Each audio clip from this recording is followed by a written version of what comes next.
Nakikita ko mga kapatid, mga kababayan ko, ang pintuan ng impyerno. Pinapakita sa akin ng Ama ang pintuan ng impyerno, mga kapatid, mga kababayan ko.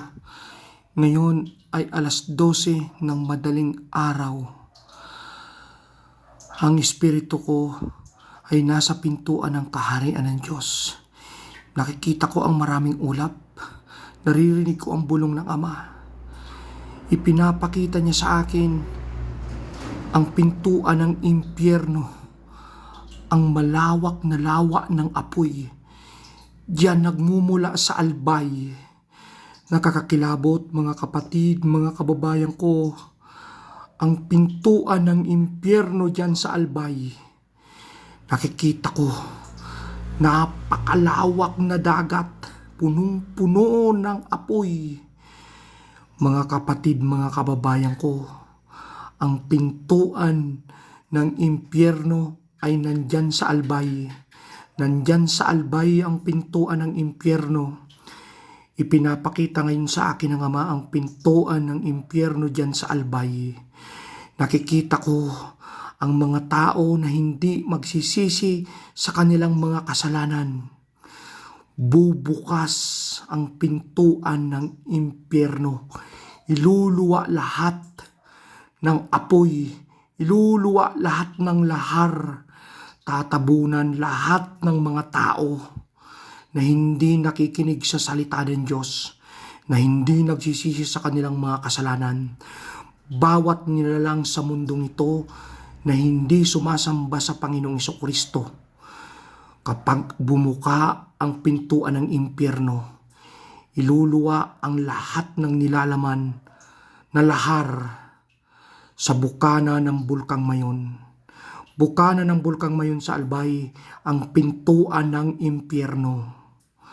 Lahat ng taong nilalang na hindi nananampalataya sa Panginoong Jesucristo, hindi sumusunod sa kautusan ng Diyos Ama, hindi naniniwala sa sinasabi ng Ama, ang mga bumubukas sa bibig ko ay utos at bulong ng Ama.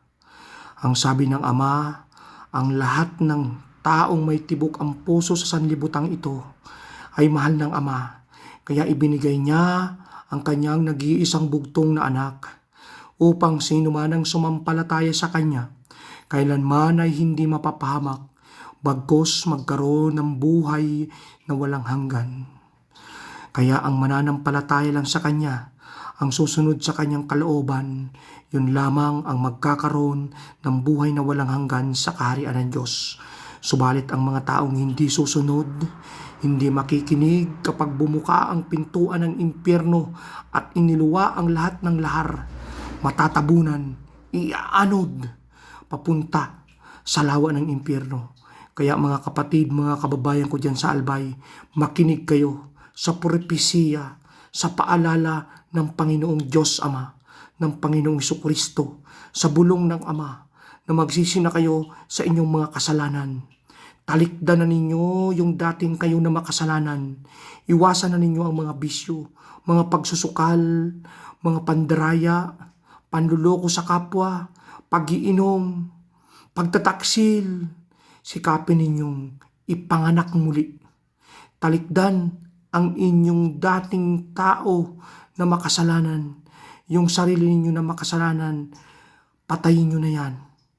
Buhayin nyo yung dating kayo sa pamamagitan ng Panginoong Jesucristo. Sikapin yung ipanganak kayo muli, maging born again kayo. Ang espiritu ko ay nasa pintuan ng kaharian ng langit. Nakikita ko ang mga anghel. Napakasaya. Ang sarap dito sa kaharian ng Diyos, mga kapatid, mga kababayan. Ang daming ulap. Lahat ng naririto ay masaya. Walang kalungkutan, walang pag-aalala. Subalit sa kabilang banda, natatanaw ko ang bukana ng pintuan ng impyerno, ang Bulkang Mayon sa albay. Diyan magmumula ang lawa ng apoy sa impyerno. Kapag hindi kayo nagsisi sa inyong mga kasalanan, magbubukas ang mayon, magbubukas ang pintuan ng impyerno. tatabunan lahat, iaanon lahat ng mga taong may tibok ang puso sa ibabaw ng mundong ito na hindi nagsisisi sa kanilang mga kasalanan, iaanod sa pintuan ng impyerno.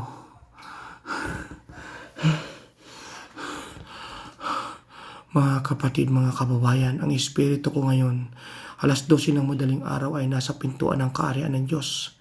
Naririnig ko ang bulong ng Ama. Napakaganda ng tinig ng Ama, makapangyarihan. Kung hindi ko susundin ang bulong ng Ama, sisingilin sa aking mga dugo ang kapahamakan ng bawat tao. Kaya makinig kayo mga kapatid. Makinig kayo mga kapatid. Ako'y nauuhaw.